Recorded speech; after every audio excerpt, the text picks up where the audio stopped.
Matt, thank you so much for joining me. How you doing? I'm good, thank you. How are you doing, Jack? I'm excellent, and yeah, very grateful for you making the time, mate. I've been a big fan of your music for I'd say going on 15 years now. I think first, Amazing. at least coming up to 15 years. I think I first came onto your music with albums like The Fallen Light and The Cold in You. So yeah, I think they were back in 2010. So yeah, about 14 years. But it's Yeah, just been such you know, I suppose your music is most well known for your beautiful, harmonious, soft, emotive oh, thank you. kind of vibes that you bring. But you know, you've got actually very diverse range of you know, genre spinning in your music. I think some of the very first tracks that I really loved were like tracks like Perilous, which are just like, you know, Yeah, the heavier end of the heavier, spectrum. and yeah, you got some real bangers in there too, which I really appreciate. So yeah. Yeah, it's been a while. Well, I was going to say it's been a while since I've done some of them. I got a bit tired of that. It was. I think everyone made a bit of everything, and then the heavy stuff blew up and became the mainstream thing. And then I was just like, that's all right. There's enough people taking care of that. I'll just concentrate on the kind of more chilled melodic stuff, which is kind of what I'm more into and what I kind of would listen to, if you know what I mean. But Right. yeah, I do. I did enjoy making the heavy tunes, but I don't make so many these days. But every now and then, Yeah. there's a couple on the recent EP. So, but yeah, I think Fallen Light and The Cold in You were definitely the kind of gateway releases for people finding the sound. It was lucky timing, you know. Dubstep in the UK and further afield was getting big. Uh, so yeah, mostly luck and good timing. But you know, very grateful that those releases did get to so many people. To be honest with you, so Yeah, yeah. yeah, I'm sure. I'm sure there's an element of luck, but also I think the music and the quality definitely speaks for I itself. You know, appreciate that. Oh, it's thank you. it. Probably. I hope this isn't the worst opening question I could ever possibly have found, but It probably won't be. I've had some terrible okay, ones sure. before, so But I did, you know, like this is no reflection on how much I've listened to your music, but the pronunciation of your name, I've seen it written Fella, and I've often said I've been saying Phaeleh for quite a while. I thought I'd get it yeah. straight from the horse's mouth. How do we say it? Um. Well, there's probably short answers and long answers. The short one is I don't really know Right. because I picked it aesthetically. I wanted a made-up word that looked nice to get a MySpace page and Gotcha. work Gotcha. well on Google. So I literally made the MySpace page excited at my new name, and then someone said, "How do you say it?" And I was like, Ah, I sound stupid. I hadn't thought about it. And then I was like, I guess fella. So I Fella. say fella. Hmm. I think most people say Phaeleh. I have been told it should be pronounced Phaeleh, I believe. That might have been it. I can't remember. But fella or Phaeleh, I'm cool with. Any other pronunciation is also fine. Spelling is more of an issue for Yep. me. Gotcha. I Gotcha. picked a stupid name. No one knows how to say it, but the letters are there. Yep. The best ones are if someone's, you know, posting a flyer or a release with the name on, and then they write underneath it and spell it completely randomly, and I'm like, it's literally in front of you. Yeah. But yeah, say it however you want. You know, Sure. spelling's more of an issue. Okay, But awesome, awesome. And like we were just saying before we started, so it's around what 1 or 2 a.m. for you. So you are well and truly a yeah, night owl, very much so. right? Yeah, I always have been, but yeah, it's just I don't know why. Yeah. But Well, I think. it's generally when I make music as well, to be honest with you. So So what time I do feel you? more awake now. Gotcha. What time Sorry. do you usually kind of get to work? Uh, I mean, I work when I can these days. I think my Hmm. days of 7 days a week, endless music making, are kind of gone as you get a bit older, responsibilities and stuff. Um, my ideal time would be maybe to get going sort of early, late evening, 7, 8, 9, Mm-hmm. perhaps. But generally, if I go back and look at the popular songs that people like, they were all start about midnight, 1 a.m., worked through till like 6 a.m., done Wow. some work the next day, and then they're done. Which is kind of annoying because not that many songs get made that way. But yeah, the golden hour, I'd say, is like midnight, 1 a.m. is Mm. when if the Spotify top 10 or wherever top 10 will typically all be like 1 a.m. tunes, to be honest with you. But Gotcha. there's one song, Lounge. I remember a song from years ago from called Lounge, and I made that in the daytime. Hmm. Gotcha. So Right. Right. I made one when the sun was up. So Yeah, yeah. And also, I read that you are from Bristol, a thriving cultural hub. Oh, maybe you're living in Bristol. yeah, Sorry. I'm based here. Yeah, I don't like to say I'm from here because I think people that are born and bred here would probably uh, take some issues with me trying to cash in. So I like to clarify that I'm based here. I've lived here coming up to 20 years, I guess. Oh, right. It's not quite there, but Mm. but nearly there. So yeah, sorry, I'm just going to turn my mic slightly down. It says it's clipping. But yeah, I've been based in Bristol since 2007, I think. Hmm. I was from somewhere nearby, about an hour east, I guess, from Bristol. It's not too far away, but I'd been around the UK in a few places. But yeah, it was in those days, I was quite into going out and nightlife and things. So visiting friends in Bristol was just always awesome. Mm. So I just enjoyed it and thought, yeah, I need to move somewhere. So let's go to Bristol. And I think it was a good shout, to be honest with you. Yeah. I've Just for the reason, like you mentioned, the association of Bristol, like people will be like, oh, like drum and bass or trip hop, or people might remember the hip hop or more punky stuff. I don't know. There's been a lot of scenes, sort of small and large, throughout Bristol. I'm certainly no expert on the history, but it's earned its stripes. I think it's fair to Oh, say. for sure. I mean, Massive Attack have got to be one of my within the top five of my favorite bands of all time. Just like incredible music, Yeah, and yeah, like you said, all the trip hop stuff. People, I guess, people or groups or whatever, like Banksy. They're kind of yeah, yeah, it's just exactly. And that's just like in the more recent history, if you know what I mean. But even in terms of the street art, like I think you've now got a couple of like graffiti festivals here. I tune in and out of what's going on outside my studio, so there may be more, there may be less now, but there's a lot of support for the arts here, and I think uh, it, it is a cool place. It is a cool place for that. Whether you want to go to like an arts trail thing and see artists and sculptures, or God knows what else, or gigs or live music. Even just characters cruising around the town on a bike with some massive speakers playing all sorts of music. It's kind of a cool. It is quite a cool place. mm, I probably take it for granted, and I'm kind of an old hermit now who just stays in whenever possible. yeah. I'm getting that way But there's a too. lot going on out there, so I'm told. So Yep. Did you find kind of in the earlier days of moving to somewhere like Bristol, I always kind of refer to it as like being in fertile soil. Did you find being in that within immersed in that culture, and were a lot of your contemporaries, your friends, were they also very active creatives or musicians? Did I living there mean, aid your journey? yeah, it definitely did. I mean, it's a weird one when you mention the friends, because I would say kind of prior to moving to Bristol, a lot more people I know did music. And then I think people like would finish uni or get to the point where they needed to get a job to pay the rent. Um, so I'd say I actually knew more people that made music before I moved here. Hmm. But in terms of the energy, like, it was a couple of years after dubstep kind of became a bit more of a known thing. But even then, the amount of new nights and excitement, I was invited to play so many shows in Bristol that I was very grateful for sort of early on. Um, but you'd hear so much stuff. So it was inspiring in that sense.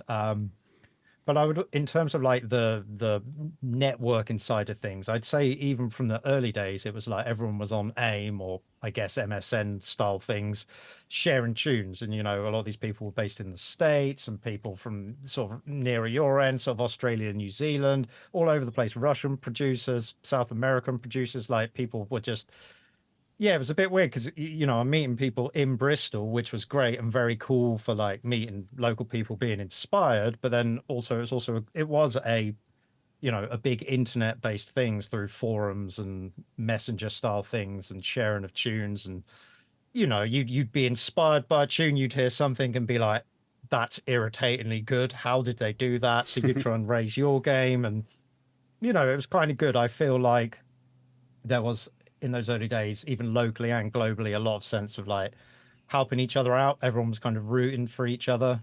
Great. It was when most people were still doing it as a hobby. So I think it was quite a cool vibe. I think when it becomes people's day jobs, it slightly shifts because you put a lot more focus internally and focus on yourself. And I see that with I'd say think everyone I know who works in music, that's been the case. They've concentrated on sustaining the ability to keep doing it. But Bristol was a very exciting place to for this to kind of blow up, sort of as it did.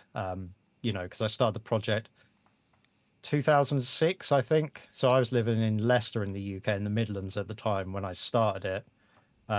So it was kind of cool to have the name and some tunes up on the MySpace. And I emailed every promoter in Bristol repeatedly before I lived here. I got one gig, but that one gig, I met people, got more gigs, so on and so forth. Yeah, it was a good time. Sort of those early Bristol days for sure. Yeah, wonderful.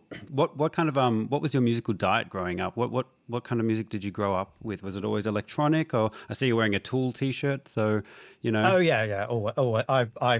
I really need to sort my wardrobe out. It's literally just Tool t-shirts. I mean, in terms of the musical diet growing up, my parents listened to a lot of music when I was younger, mostly Mike Oldfield of Tubular Mm-hmm. Bells fame, Yeah, but a lot of his stuff's real ambient and more left field and weird. Um, Beatles and the Stones, stuff like that, Beach Boys, bit of Elton John, Enya, that sort of thing. So yeah, nothing too crazy. They did listen to Jean-Michel Jarre, was it Oxygen Part 4, the famous one?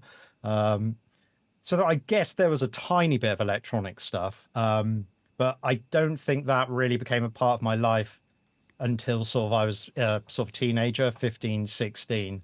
I was very much into guitars. I was very much into rock, jazz, funk, kind of doing all sorts of weird stuff. But then I started hearing like jazzy things in tunes in drum and bass, whether that's like LTJ Bookham mm, or just that whole good looking record sound and so many other people. And I was jamming guitar over some people DJing drum and bass tunes. All these sort of weird little things. And it just suddenly the shift happened around the same time as I got into using Cubase at school. Um, so it was more about having been in the band for years and enjoying band music, but the realization that electronic music you could do on your own. So you weren't reliant on a band member who, it's very hard to get four people or however many focused mm, constantly on something. There's always, we were, teenagers. Someone might suddenly go off and just start a relationship. Someone may go and find some new hobby, so you can put a year or two into something and then someone slacks off or, I mean, it's fair enough, mm. if you're not interested in it as much anymore. So I think as I was getting into electronic music was when I was starting to use electronics within my own music. So yeah, it was like 16, 17, I think, when I kind of got into the more electronic side of things. But Right. yeah, there wasn't a lot of it growing up, but I kind of found it via my own means and via friends as I was a bit older. Yeah, nice. So what was your entry point in terms of music making? What you mentioned bands and guitar. What kind of music did you start off making before I guess you started Um, to hone your sound? I mean, I say always, I mostly wrote on instruments I was learning. So I did write tunes on a piano when it was one of the first instruments I used. Then I got into classical guitar, dabbled a bit, but it was when I got an electric guitar, I was started writing a lot of tunes for the bands I was in. I was kind of the main songwriter for pretty much all the bands I was in.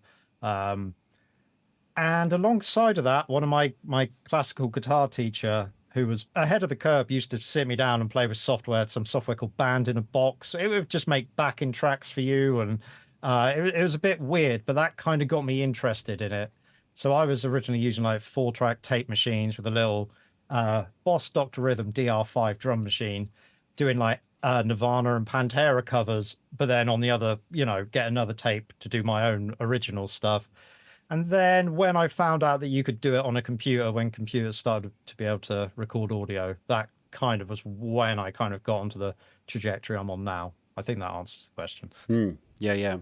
When you jump into electronic music, making electronic music, all of a sudden you're taking on every every part of the song yourself. So I imagine there's a lot of different things to consider, and I'm extremely jealous of electronic producers. If I could do it again, I would very much love to immerse myself in creating music. But I mean, I grew up playing piano, so feel like Yeah. learning piano is a very, very good foundation for understanding music and a lot of other instruments. But Oh, 100%. you've also got compositions, and you've also got drums. What do you think is the most important fundamentals to learn as when getting into music?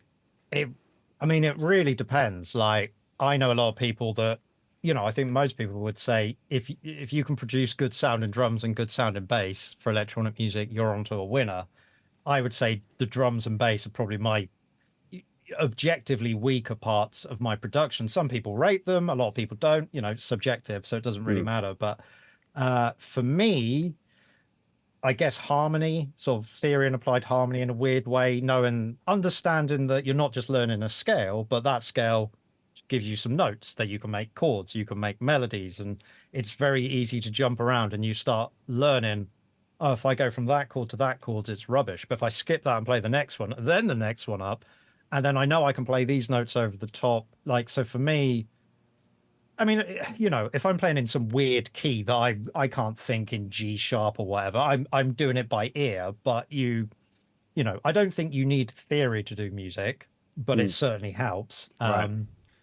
So yeah, for me, just harmony and playing and melodies. I don't know, and I guess arrangement to an extent. But I mean, I think the key thing for anyone really is to pursue the area that interests you the most. If you want to learn how to craft the perfect kick drum for a year, get into that, because that will open you up to certain ways of thinking and how you approach sculpting sounds. If you want to get into strumming a guitar and just hear them record and going for it, yeah, because then your skills as a musician are going to get better. You'll get tighter. You'll be a better performer. As you get more technically proficient on an instrument, you will probably be more inventive. The more you learn that these are the rules, the more you go, well, what happens if I don't do that? I don't think there's a wrong way. I think if you're into it and there's something you find interesting, that's where you go. Right. Just Don't follow the start with the thing curiosity. that bores you to death. Yeah, exactly. That's the point. Is that we're, I think anyone creative, they're just still in the sandpit, just messing around, building things, throwing things, digging some holes. I don't know. Just explore, have fun, because I do think if you do get too obsessed with I need to learn this, if then else, kind of mindset. If I do that, then I can do that, and then I'll be able to make. It's just have fun. It's just have fun. That's my general advice. For sure. When did the Phaeleh music project kind of come about? Were there many different musical incarnations, or was there much kind of crafting of, or just conceptualizing what kind of a direction you want your music to go in? And I'm sure when you're young, you're throwing stuff at the wall and seeing what will stick with all sorts of different genres. When did the kind of launch of Phaeleh kind of come about, when you're like, cool, this is me, this is what I want to put out to the world? I mean, as mentioned, I've kind of dabbled in music in various forms for years. I think it was when I went to university in 2001, got a bit more serious with music in general. Most of what I wrote was very melodic electronica, is what I'd call it. Stuff like Plaid, Aphex Twin, Baltic Canada, to name the obvious ones people would have heard of. So I was doing that, but then I was also doing weird soundscape noise stuff for fun and doing like acousmatic stuff for university, but at the same time had a project for playing live jungle at like warehouse parties or house parties and stuff.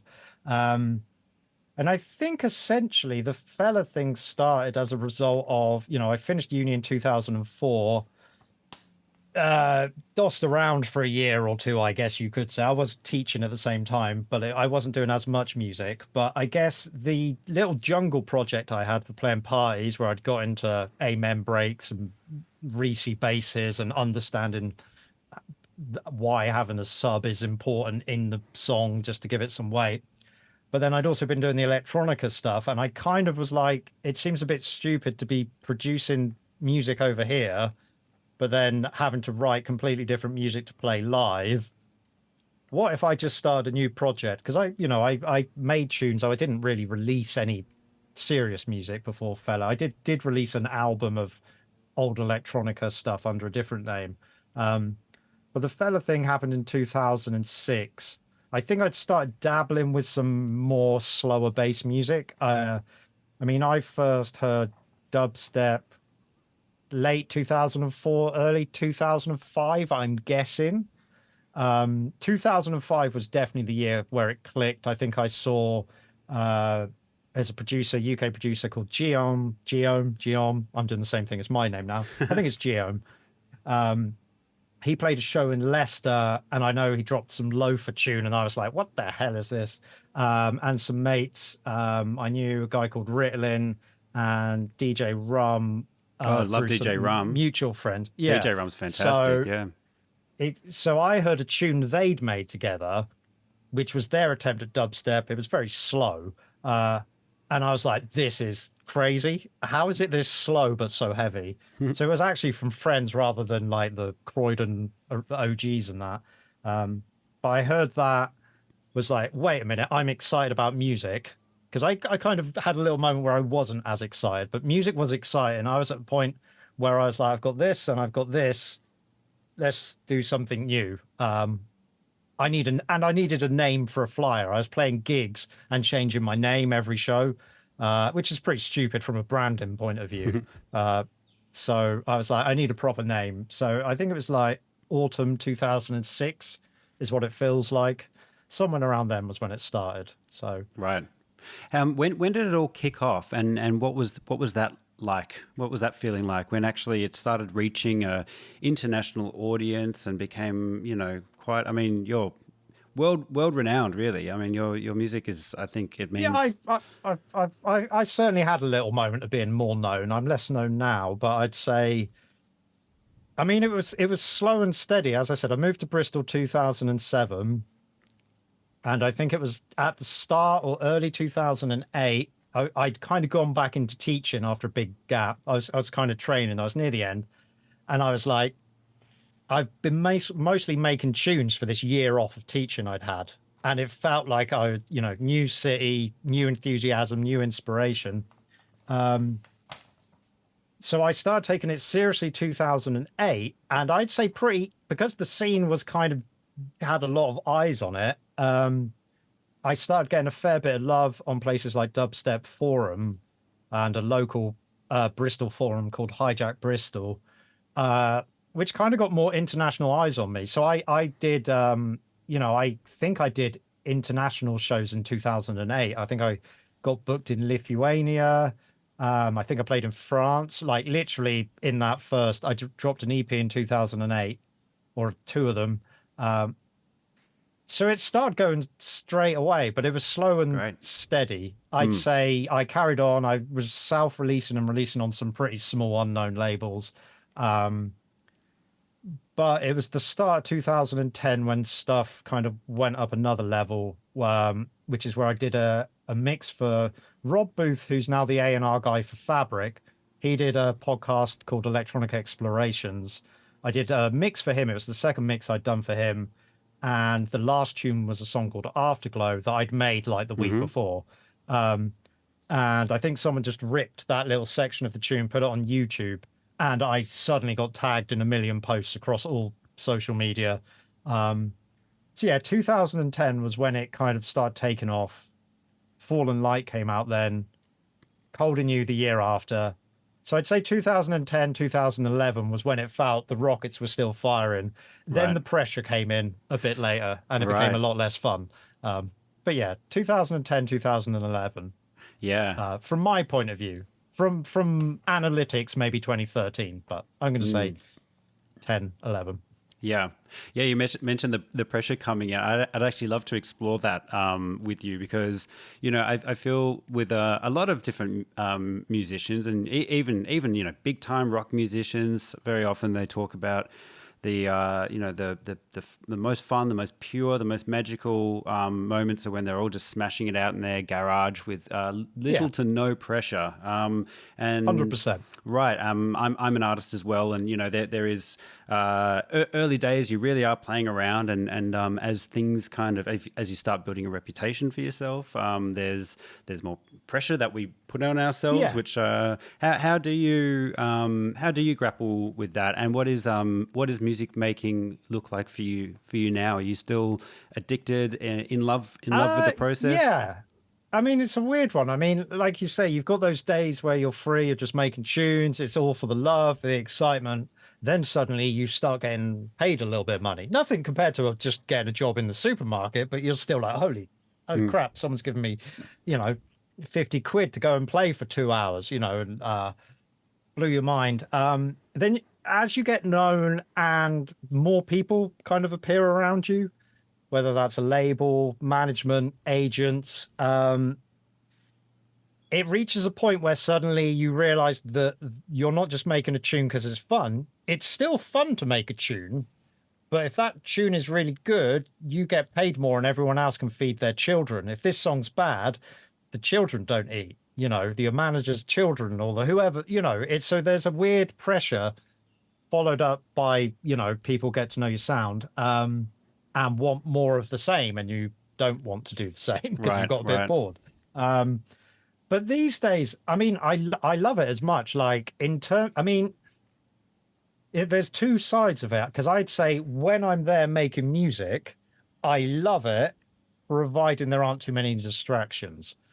So these days, if I know there's going to be something coming up later that day, I just don't even bother trying. So I would say I used to write music 365 days a year. In Mm, 2007, 2008, if I was at home, I made music that day. right. Several tunes. Whereas these days, I go in my Cubase projects and I have a look. I might have made 5 tunes, and then there'll be like a 6 month gap, just because of the nature of doing it as a job.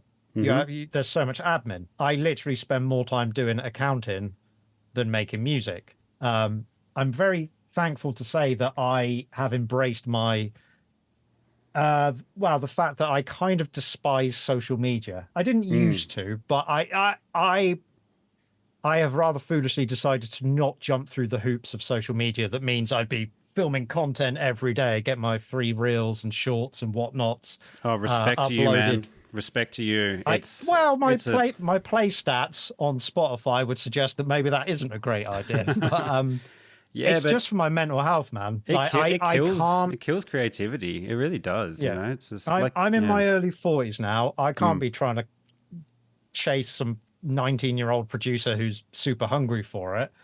But I do absolutely love making music more than anything else in the world. And in a perfect world, we'll never stop. But it is a thing of like, I'm not going to go spend a month in the studio if I'm not inspired or if there's roadworks outside, because I know it's kind of pointless. So I use that time to finish off some songs that are already there. I don't know, can I organize a tour somewhere? Um, can I do whatever, some business nonsense that needs doing? Um, so I'd say I'm a little bit more selective with how I spend my time now, which mm-hmm. enables me to be like, everyone, it's music time. Leave me alone. I Mm-hmm. get my head down. I have a couple of albums coming up early next year, but I was like, oh, I want to make some new music. I think it was July, and I got some stuff coming up. So I know there isn't a lot of music making coming up at the end of the year, start next year. So I was like, right, I can I write an album, and I kind of have basically written an album in like 2 weeks, 3 weeks maybe.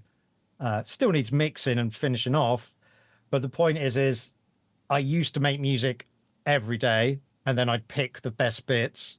So, Fallen Light, for example, I might have made 50 tunes for that album and had another 50 I'd made before and gone, which one should I finish off? Whereas now I make 10 songs and most of them just end up on the album because I'm a little bit more Mm. focused. So I still love it. I just don't have as much time, as at 24, 25 in a shared house when the bills didn't cost very much and the economy felt okay to be a skint musician. You can make music all day long. When you're doing it as a job and you have to do all the boring stuff that comes with it, you can't spend every day making music. So, but it's fine. I'm in my early 40s now. I tire far more easily than I used to. Right. Doing 5 all-nighters in front of Cubase is not the one. I do an all-nighter every now and then, but I go, yeah, I'm pretty old. I should probably go to bed the next day. Then I'll pick it up the day after. So Right. kind of Gotcha. different, but the same. Yep. Yep. Your music is, I mean, it's so emotive. It's so like thought-provoking, contemplative. Oh, thank you. I find a lot of it to be extremely healing. There's in many of your tracks, there's like a beautiful sadness to some of it. Great. Even go as far to say transcendent. Sometimes I feel like That's kind of you to say, man. it pairs incredibly well with going deep on one's emotions, maybe kind of Yeah. contemplating, self-therapizing, things like that. And I hope you don't mind me even saying is just an incredible aid with psychedelic journeys. I think I've done... No doubt, no I've doubt. blasted off many a time on DMT to such tracks like Oceans, Empty Jar, and The Mist, and I think what that can do to aid, bring out almost a divine experience is just incredibly breathtaking stuff that you make. Oh man, well, thank you very much. Of course, of course. I'm sure that a lot of intention goes into the kind of music you make. I think many musicians, particularly in like dance music, the intention would be to get people moving, to get dance floors happening. But Yeah. I think I'd be interested to see what are you tapping into? What kind of intention goes into the making of your music? Are you following beautiful melodies, or are you intentionally trying to provoke a certain emotion? Where did this deep emotional side come from?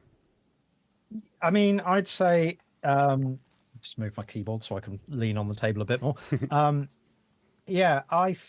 think, like, for me, it's a weird one. It comes back to that thing, like drums and bass is a priority for a lot of people. Most of my friends, that was their priority. For me, it was about emotional resonance. Like my favorite music, Tool are my favorite band, but I also used to love listening to like Tori Amos.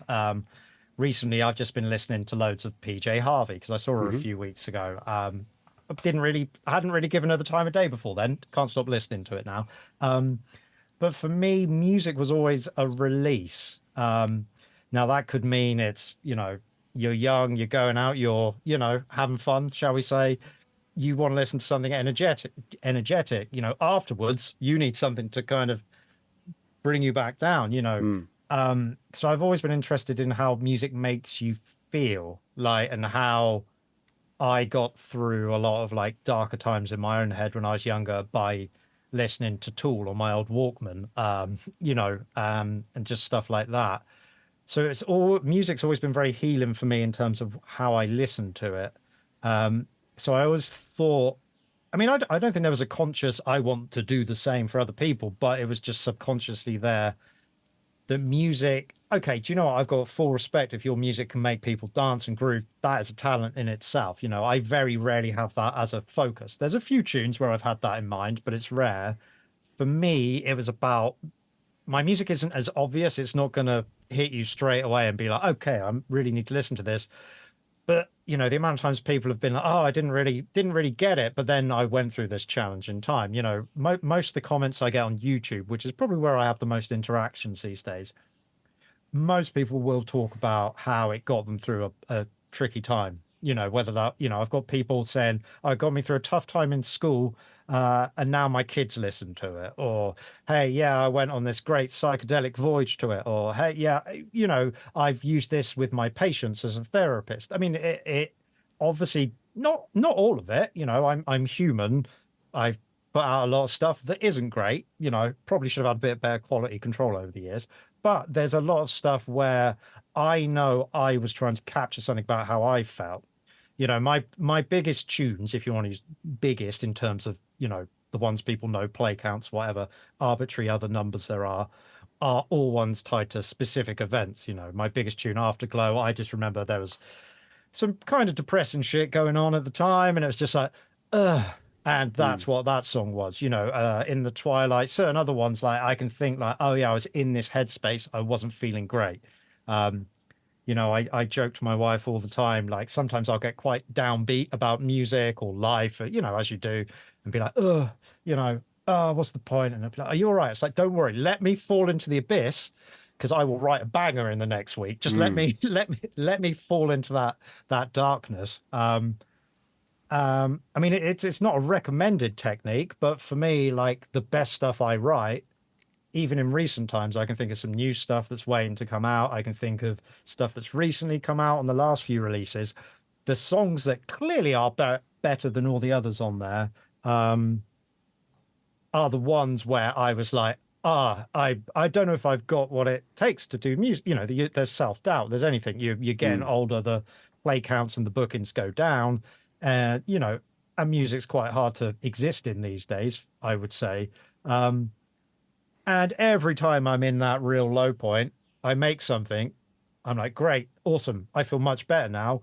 6 months, 12 months later, the song comes out. That's the song people gravitate towards. And it's like, dude, like that really got me. I really felt that. And so, yeah, I mean, just having emotional resonance, as well as it being pretty and some nice melodies, has always been very important for me in terms of how I approach music. 100%. So. Yeah, I think you're really speaking to authenticity, and I think authenticity is really what makes great art, great music and great art. And yeah, I think it is much more difficult for some than others, or much easier for some than others to tap into that authentic nature and figure out exactly the right tools to translate that into a wonderful offering for the world.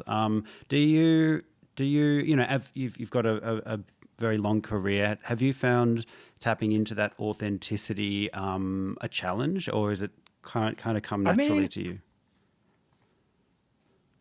I mean, I love the fact that you've used the word authenticity, because that's something I say like to, people I'm chatting to, and they'll be like, hey, what do you think of this? And I'm like, yeah, it's nice. It just lacks a bit of emotional authenticity. A lot of times people will play music to me and I'll go, well, that sounds like someone trying to make sad music rather than a sad someone trying to make music, which is how I feel I and a lot of other artists that I respect do. But I would say, I mean, I definitely had a point where it felt, when you're eating toast pretty much every day, not really having any money in a shared house that's, you're not living the high life, shall we say, and life's being a bit hard, or, it felt very easy to capture stuff. I would say there was like a few years where when it became my job and it brought some financial stability, not as much stability as I would necessarily like, it certainly felt weird. And I always used to joke about like the fact like I can't write any good music because I've literally just eaten a giant meal. Like I would have that like once a month, and I'm eating them every day because I can afford to eat something that isn't just toast. But saying that, I do, because I am into the cliche of like, I think you need suffering for art. I'm not saying what I make is necessarily art, but I do think there is a reason most bands make their best albums when they're not millionaires, Right. compared to, when they are. I am not a millionaire. We'll just get that on record. Yeah, I think if you still feel emotions and you still feel those ups and downs of life, I think you can still be authentic with it.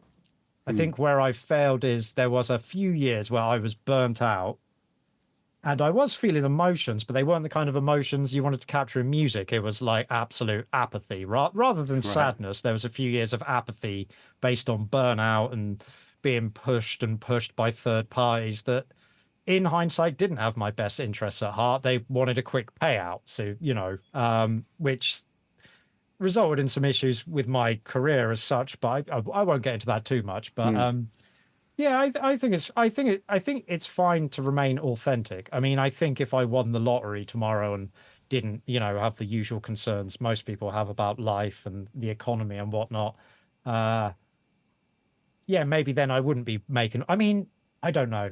I'd always want to be making music. Hmm. Like, I think, yeah, I think I'd always want to make sort of authentic music. As long as I felt things, I would make music. I mean, maybe I'd make some party music if life was a bit easier, but I'm just an emo at heart, so I think it would probably be all right. When you're making an album or an EP, do you have how do you think about a body of work? Do you think in terms of taking the audience on a journey? Are there certain emotions or states of mind that you're trying to really hone in and explore, or are you constantly making music and just think like, hey, I think these tracks work really well together? All of the above. To be Hmm. honest with you, it depends on the project. There are albums or EPs where I've made a song. I mean, and more recently, where I mean, the Embers EP, which is kind of a fairly recent one, was one where I was like, I want a dance tune, I want a garagey thing, I want this, and then I want three ambient things, and I literally just made it Hmm. as it was. Um, Things like Fallen Light, it is you get a bunch of tunes and you go, these are the best ones, so we'll work on these 20, and then you go, well, this song is actually probably better than this, but it is also similar to that one, so get rid of that. Mm-hmm. You want it to flow. I know Fallen Light and a few things. My old label manager, who went on to become a manager, who is very good at this sort of thing, was like, you need to have an event. I didn't want the song Bad Man on Fallen Light. I thought it was really weird to put that there. And they were like, no, you switch it up and get people's attention, have an event, as they call it. Hmm. Um, but it varies. It really varies. A lot of them, Illusion of the Tale, one of the ambient albums, that was just based on closing my eyes and listening through. And if suddenly something didn't feel like it was flowing, I'd swap it around or I'd make another tune to bridge to others. So these days, there's a lot more. Let's say you get like the core or the foundation of an album there. And I kind of look at maybe where it could do with some other things. And maybe the last two or three songs I make are intentionally, this is the outro song on the album, Hmm. or this album doesn't really have a strong first track, so I need to make one, So sometimes it can be very conscious choice. I need a song to perform this role. I need this to bridge these. Other times it is just fling them in whatever your media player of choice is. And quite often I'll put it on random. And if I hear two songs, one end going into another one, and I'm like, oh, Hmm. that worked. And I'll make a note. And then wherever it is on the album, those two songs are wedged together. That quite often happens. Yeah, Um, nice. Yeah. Do yeah, you have I got no set way. right?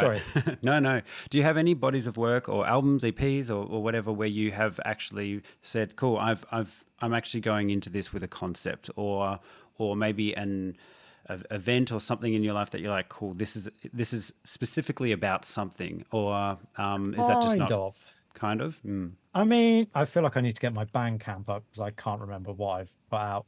Right. It sounds terrible.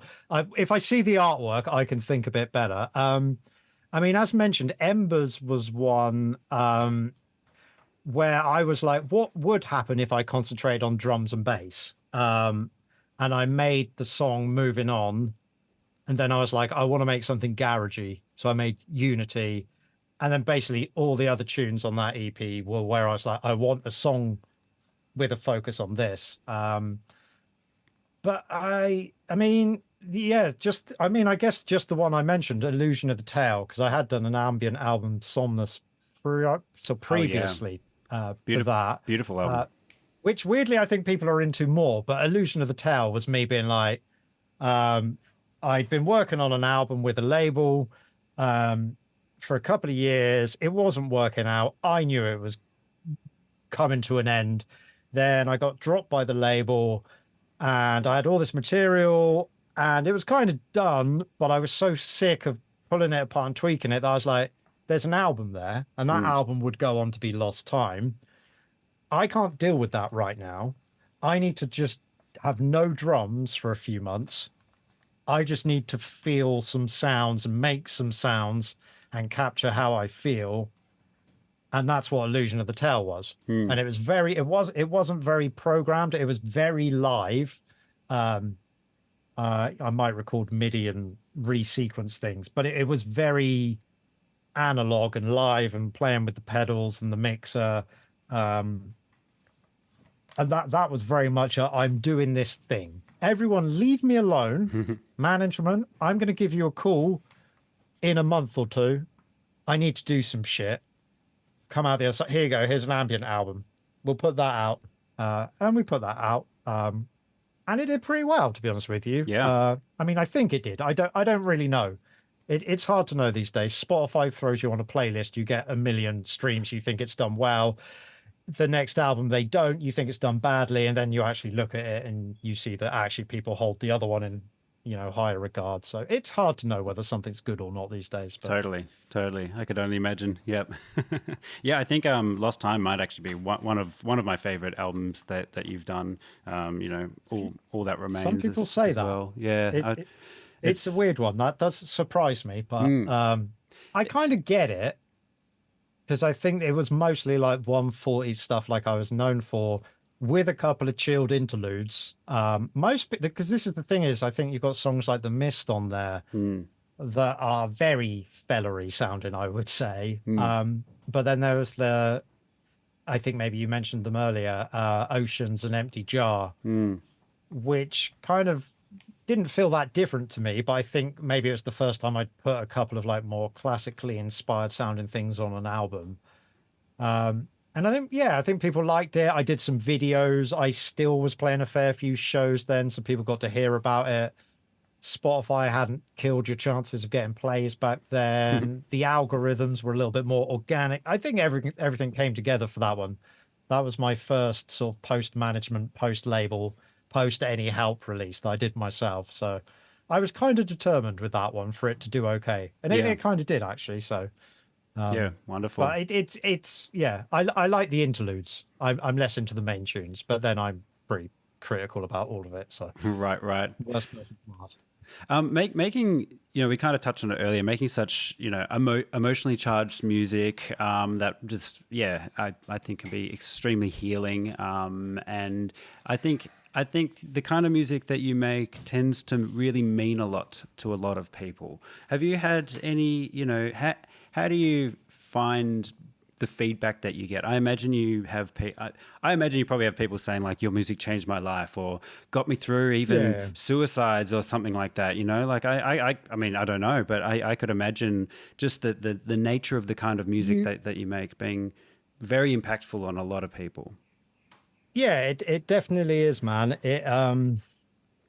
It's really touching. Like people have opened up about some very personal stuff that the music's helped them through. Which has, I don't know. I'm not going to go into specific examples because a lot of it's very personal and a lot of it's very tragic. But the stuff people tell me about is crazy. And like, it is the most flattering thing. If someone's looking at you in the eyes, telling you this story of a specific thing in their life, like, it's pretty magical, man. I'm very grateful that if that does happen. So I do feel good about that. Does that feel like a big weight or a kind of responsibility or not so much? Not really. I mean, good. People will say, please never stop making music, these sorts of things.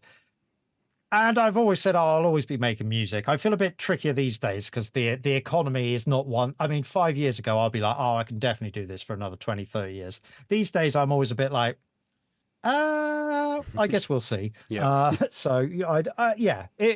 don't really feel too much pressure there. Yeah.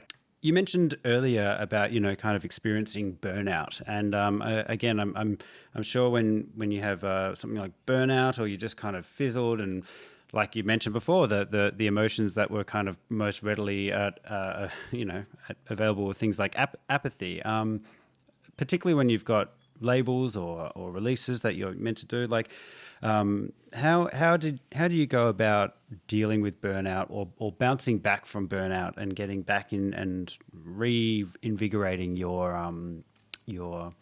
love for music and getting experimental again?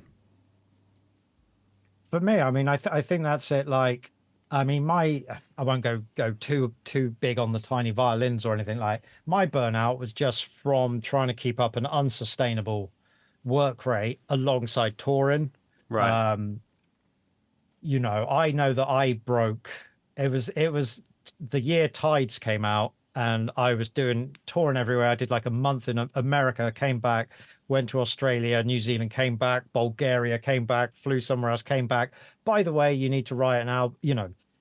So basically, after Tides, I was super burnt out, and I felt like I needed not a year off, but I needed a break, man. Like Mm. I'd been working, I honest to God worked 7 days a week from 2008 to 2013. So 5 years, I didn't take a day. I skipped Christmas every year to stay at home to work on stuff. I missed. I mean, yeah, I was missing family events. I missed family funerals. I've missed weddings. I didn't go to anything friends had on. I was like, "Phew, this is it." But it was unsustainable and I needed a break. I got pushed to go and do another tour and also write another album, which is the album or EP, A World Without, which has some nice ideas on, but I can't listen to it because it reminds me of this awful time where I was so broken. One of the songs, I couldn't mix a guitar. So I sent the mastering engineer the song without the guitar and the guitar. And I said, I don't care. Yeah. Putting my headphones off. I don't care. You sort it out. But I get back to the short version. How I dealt with that afterwards, also at the time, is I made an ambient album at the same time where I was like, okay, I've got to jump through hoops. I need to do something for me. Because I Mm. think a lot of the burnout, especially in music, occurs when someone else is behind the wheel and they're pushing you and steering you in certain directions. So my process was, if I make the thing for them, I can reward myself by making the thing for me.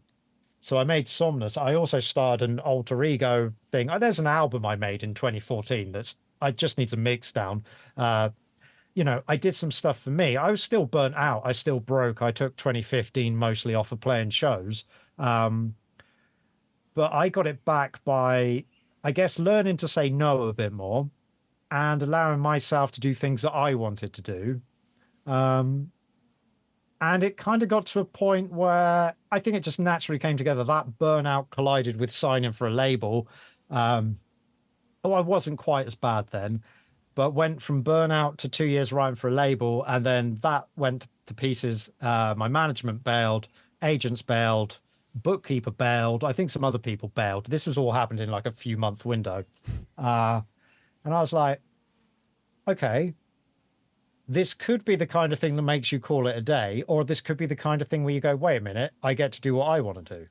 Right. Right. Admittedly, I haven't got a team of geniuses around me putting me at the top of festival lineups or getting me played on the radio or hooked up with some famous DJs or producers for a DJ mix.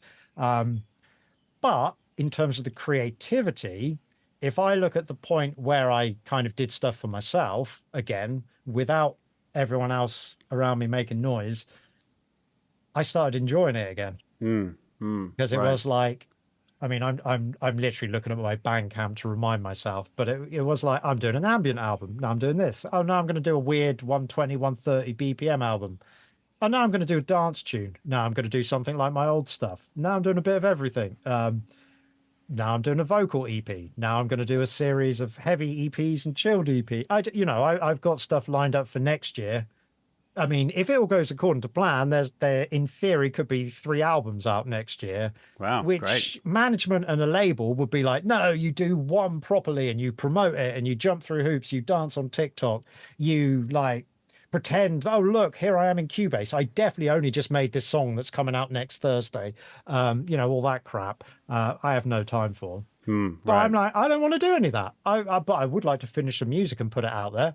Yeah. Cool. Yep. These are a bit rough around the edges. Fuck it. Pardon my French. No. You know. So yeah, I think just allowing yourself to lean into what you need and what you want to do. If you want to play Mario Kart for a week in your pants, eating junk food, crack on. If you then want to go, I shouldn't have done that, I feel like death, I'm going to eat lettuce and smoothies for 2 weeks and walk 10 miles every day, do it. Just listen to your body. I think, I think that's a problem a lot of people have, is people don't really listen to their bodies. I'm not a healthy person by any stretch of the imagination, but learning to know that, oh, that feeling means I'm exhausted. Well, put your feet up, man, because, you've got nothing in the tank for yourself. How are you going to have anything left in the tank for anyone else? I've met some people that could have been very beneficial to my career to have worked with. I've met them in the middle of a burnout when I've been chronically depressed, and they've introduced themselves, and I've just been like, "You're right." Yep. And just walked off, because I've got nothing. There's nothing left in the tank, and I kick myself. Like, some of the connections I've had or potential things that could have worked out were absurd, but sod's law, they literally all occurred in the middle of being absolutely exhausted. But learning now, when I'm tired, I don't push myself so hard. I'm human. Like, yeah, I'd love to make something as popular as my albums from 15 years ago, but it's probably not going to happen. I'm an old guy now. I'm not new and shiny. I'm not throwing money at it, but that's cool. Yeah. Because then if I want to do an album on a ukulele, I wouldn't. I'd rather shoot myself. But let's think of a better example. If I want to do an electric piano EP, followed by a classical guitar thing, followed by some industrial Nine Inch Nails Gary Newman thing. I mean, I'd quite like to do that, but I don't think I would. That would probably be a step too far, but I could. So that freedom and that energy comes from resting. My partner found it very weird when we first started seeing each other, that she saw this full-time musician, and it was like, you spend a lot of time playing Mario Kart and Zelda. Goddamn right I do, because that's the downtime. Because the thing is, when it's music time, it's like, right, yeah, I'll see you in 2 months. Let me know if you need any help with anything. I'm making music now, and it's laser precision focus, which is a result of listening to myself that I needed to rest and recuperate and come back with it with fresh eyes and fresh ears and actual energy. Yeah. So I don't know if that answered the question. No, but... totally. There's a lot in there that I really relate to. A few years back, I kind of had a bit of a burnout thing, and I very much. I think a lot of it was to do with not getting exactly what you want out of career ambitions, and I think that kind of kind of clouds the what you're really actually doing, which is making, you're being creative, you're making art, or you're making music, expressing yourself. And I think there was a time where I probably did do, which I don't regret at all. From the outside may appear to be silly decisions of actually just like, cool, I'm just gonna chop the thread on a few things so I can actually get back to making art for myself without anyone looking in or any expectations. So there's a lot about that I totally relate to, because ultimately it's about keeping it sustainable, isn't it? You want to sustain this creative journey that you're on. Yeah, you have to sustain the love. I think something that I think that's hard, and I don't think this is just for creative people, I think it's there across the board, is analytics and real-time feedback of your performance, and that of everyone else is so in your face everywhere. Right. Whether, you could be a kid in school and it's like, hey, I've done an update on my whatever cool social media thing. Look, I got 5 likes. Oh, but Barry over there got 50. Now I feel insecure. Well, it's no different with like creative pursuits or anything else. Like the times I most enjoyed it, I'm going off on a tangent here. The times I most enjoyed it, I didn't know how songs were doing. A label or someone would say, yeah, it's going down really well. I'd be like, cool, let's make some music. Whereas now I get like an email every month from Spotify or Apple saying, hey, how are you doing? You're down 20% on last month. You might like this album by this guy. He's killing it. It's like, hey, look at the play counts next to the songs. It's like, you motherfucker. Totally. So yeah, I think it is hard to stay grounded and kind of not necessarily stay in your lane. I don't mean that. But in terms of like, I remember a classic thing growing up. My brother in the school race was like a whippet. but he was obsessed with how he was doing compared to everyone else. And literally, he would always look over his shoulder and fall over on his sports day. It was just a thing because he was so concerned with what everyone else is doing. He just, so he could have won several races, won none because, and I think it's very easy in this day and age to become sidetracked by the data that's shoved in your face of not just yourself, but other people. And, but they could be doing the same for you. I make jokes about this, about people I know and friends in music, where I see someone like blowing up on this side, and then I'm like, well, they're probably looking at that guy who's up there thinking the same thing, and he's probably looking at that guy. Right. It's just do your thing, make what you need to make, express yourself. Because as soon as you forget everyone else and you get back into that mindset that you're doing it because it feels good, it feels great to get stuff out, whether that's in a, some music software on a canvas, I don't know, bending some bit of metal or chiseling away at some stone, like it feels good. And the more, as you said earlier, that the authenticity of that experience, I think when people then observe it afterwards, it becomes a more like real thing for them as well. Because I think the second you start looking at other people or yourself, like I go, man, that song from 10 years ago did great. I'm going to make another version of that. Because I have done that from time to time. Not as coldly as that. It's like, oh, maybe I should make something like that. And I do. And it's kind of annoying because they generally do quite well. But, the stuff that, I shouldn't do that because it's like that's not what it's about. So I don't know. It's hard to gauge. I think for me, gauging success is, can I look at an album and even if I don't particularly like it, do I think I did the best job I could in the situation I was in at the time it was made? And if I say yes, then it's like crack on. Because I can see albums I've put out where I'm like, oh, there's an album I did a couple of years ago that has the wrong version of a song on, but I didn't have a fallout with the guy mastering it, but there was a lot of drama and stuff going on at the time, and a lot of just hecticness that I was like, it's going to have to do. Sod it. Right. So is it annoying that the wrong version of a song with the guitar way too quiet is on an album? Yes, it is. But considering everything that was going on, the fact I got an album out was a miracle. So we'll take that. That's my view of success, not necessarily the play count. But the play counts still are there in the back of my mind shouting at me that I'm trying to block out. But right. Yeah, it's a weird one, man. It's interesting. I've got lost there. No, it's interesting. There's a few things that I'd love to touch on because I did want to ask you about success, and not necessarily in terms of play counts and maybe financial return or what blows up, but what does actually make a successful track in your mind. And you said something blows up and that's kind of annoys you or whatever. But like, what tracks do you think, what would you have loved to have actually been your most popular tracks? What are your favorite songs that you see as the most successful crystallized version of what you make?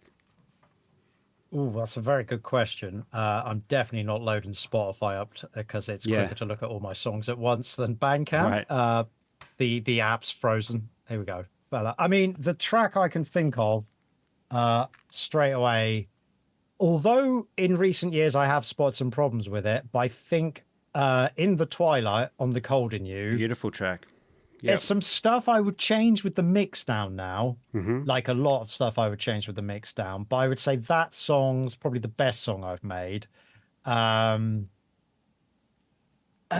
Recently, I'm flicking through my tunes. I can think of one example. What album is it? There's a few of them. Like there is a song on Lost Time called Everyone that I think is a banger. I think I messed up the snare drum, and I think that's why it's literally what I thought was the best song on the album, and it's got the lowest play count on Spotify. On the album Illusion of the Tell, the song Secrets, it's a bit of a Selected Ambient Works ripoff. Let's not beat around the bush, but I think that tune's a banger. I'm so happy with that song, and no one listened to it. I mean, I'm looking at my releases. This Until You Fall on Clarity, I think that's an incredible tune, but no one else did. Uh, Unity on Embers, I was like, this is for the people that like to use the word future garage that I don't particularly like, but was attached to me for years. I was like, this one's for you. Here's a little two-steppy thing. And I'm like, this is me. I've finally done it properly. No one cared. But then some other random tune that I spent no time on does really well. So yeah, I mean it's hard to know. I mean, I can literally look at every release and be like, where's the love for that? One Chance on what was the album called? A New Day.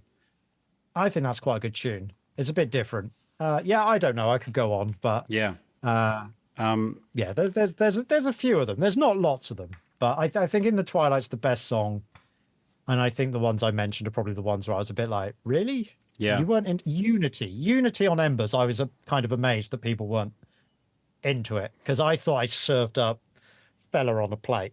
Yeah. But Yeah. Yeah. maybe that was the point. I was trying to do me, and maybe I couldn't. So Well, who I've, I've knows? I've written all of those down. I'm gonna listen to them with new ears, with that in mind, because yeah, I'm always interested in what the artists kind of thoughts are on their own work. You did mention before about a track being out there with maybe what was it, the mastering wasn't exactly how you wanted, or the version of the guitar Oh yeah, wasn't how you intended. But I think there is something, and I've met many creatives over the years that end up getting paralyzed by perfectionism. yeah. Lots of people that'll just keep reworking tracks and tracks, and it's like Oh, you could 100%. have made 10 tracks in the energy that you've spent on just Yeah, trying to perfect and laser focusing on really minute details that are very important to you, but in terms of oh yeah. vibe or feeling or whatever you're trying to convey, it's not as important as creatives can kind of obsess over. So you have been actually really prolific with releases, and I'm sure it can be disappointing if something isn't always exactly how you intend to be out, but I think it's better that it's out than it's not. I'm shifting, man. Like, I mean, the song On a New Day, it bugs me because it was a mix down that I think I did really well on. And then after it was mastered, I was like, I think I need to turn this sound down. And there's two sounds that complement each other. And I pulled it down and we got it remastered. And then I said, actually, scrap that. Can you remaster it with this version? Anyway, he missed it in the email. And then it was like a month later. I was like, oh my God, it's the wrong version.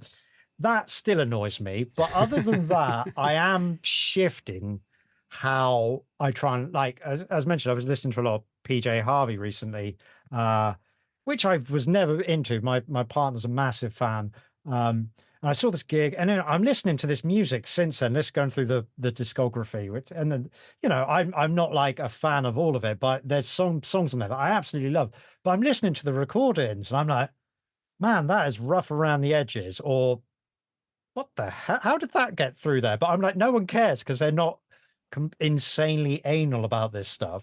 Right. So it's kind of helped me. Like I've got another release out next month, but my first two releases out next year are two albums. One was made, I don't know, like 7-8 years ago. That I'm like, take tracks off, put tracks on. Oh, I should finish it, and I'm just like, this isn't a production masterclass. Like, none of these songs are going to change the world. It's just a nice collection of tunes for people to chill out to. They're fine as they are. Put it Yeah, out. I've that's got another okay. album of like classically inspired stuff that I've like mastered myself. It's a bit rough around the edges. And there's a few tunes. Well, there's one tune that I'm like, oh, I really wanted this to slap and be cool. It is classically inspired, but there's one tune that's a little bit more upbeat. Um, and I'm just like, I'm never going to be able to make that sound how I want it to sound. So I could spend the next 3 months tearing it apart, hating it, and then not releasing the album because it was supposed to come out in like 2019, 2020 or something. And I'm like, think about how good it will feel to know that these two albums that have literally been sat here over multiple houses, multiple computers, think about how good it'll feel just to get those out there. Yeah. Um, they're not major releases. I'm not going to spend any money on promotion. I'll probably put them up for free on Bandcamp. But it's for me. Right. maybe I was going to say maybe Spotify or playlist, and they don't do that sort of thing anymore. But maybe they will. Please, please, please. The costs in the UK are rocketing these days. But Everywhere. yeah, so I am kind of leaning into. I mean, I've always joked that my strength is quantity, not quality, which is probably not the way to do it. But I know people that spend years on tunes and their tunes are incredible, but I don't have the patience for that. The most Hmm. talented producer I knew growing up with, I'm sure there's zero chance he follows me in any way capacity. He's too busy chilling. Um, but like he used to spend a year getting the drums, like a year on a drum track for a song. There were no other sounds. He was trying to make the drums as photechy and beautiful and awesome as possible. And then he just stopped making music because he got bored because it was Mm. that chasing perfection. Now I wish I could make music sound the way I wanted to. I'm not particularly I you know, my patron always shout at me for shitting on myself. I'm not like I can't make stuff sound as good as I want to, but I can make it sound. I can spot enough problems to fix them that it makes the listening experience better than it was originally. It's not Mm. the level I would like, but it's like, have I made it better? Yes. Is it annoying me as much as it was? No. Fine. Get it out. Let's make some new stuff. It's probably not the smartest way. You're better off making something really good and promoting it properly. But people have no attention span these days. I think just putting more stuff out isn't necessarily a bad thing. They aren't going to notice anyway. So No, I love your mind frame about that. I think there's exactly what you say about the drums. You can kind of, yeah, it's very tempting to get so bogged down in details that you lose the magical process yeah, driven joy that can come with a lot of creativity. So yeah, focusing on the what's magical to you, getting it out there, yeah. What getting it to feels the good? audience. Yeah, Exactly. I think it's wonderful. yeah, Matt, we'll, and we'll we'll wrap up shortly, but I thought I'd just kind of yeah, no, touch on the fact that you just released an EP, Tempest. Tell yes. us about Tempest. How long was that in the making? And yeah, what? I think, well, basically, I'm doing kind of two EPs at the same, not exactly the same time. But my first two releases were self-released two EPs back in 2008. I did a heavy EP, and then a month later, I did a chilled EP. Basically, last year, I got back from the States where I played my first proper shows in a while. Um, Kind of was enjoying playing some of my older, heavier tunes, and I was kind of like, it would be quite good to have some like 140 tunes, like dubstep tunes, to throw in DJ sets. And I just thought, why don't I just make some tunes, man? I'd done the album, The Space Between Us, or EP, I don't know what, 7 tracks. You can decide. Yep. Um, and that was a bit of a slog because there were a lot of singers. I'm not going to get into that, but there was a lot of work on my part, cutting up vocals back and forth, chasing people for months. Anyway, save that for another day. Mhm. But I'd come back from the States, I'd got that release out, and I was like, I want to make some dubstep. Damn, when was the last time I said that? So I think it was probably last autumn, maybe October, November time. I made the 4 tunes that are on this Tempest EP, and I have an EP dropping at the start of October called Floaty, which is a lot more floaty.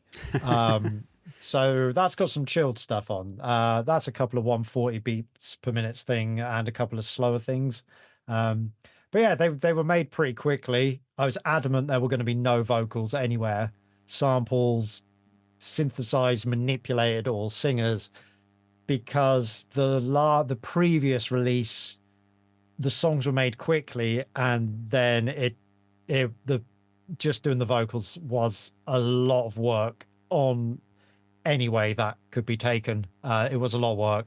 Some people, well, most of them were very chilled, but there was a lot of back and forth, people dropping out, people going AWOL, people finally getting back to me and stuff just not working, and then being like, I've got to find someone new. And it was a bit of a headache. The final list of guest features were very different. So Tempest EP was, I'm going to make some 140, and there's not going to be any singers anywhere near it.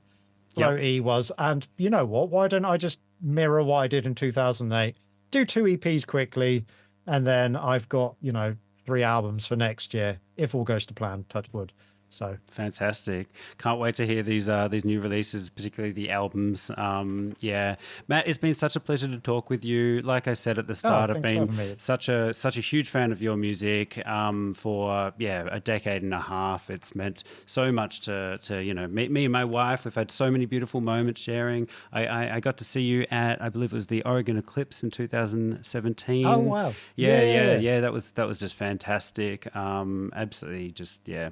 Love Is that what the you dusty do. one? Very Sorry? dusty. Very Very dusty. dusty. For sure. Yeah, that's how it's like how I remember gigs. It's I don't remember the show. I remember it's really dusty.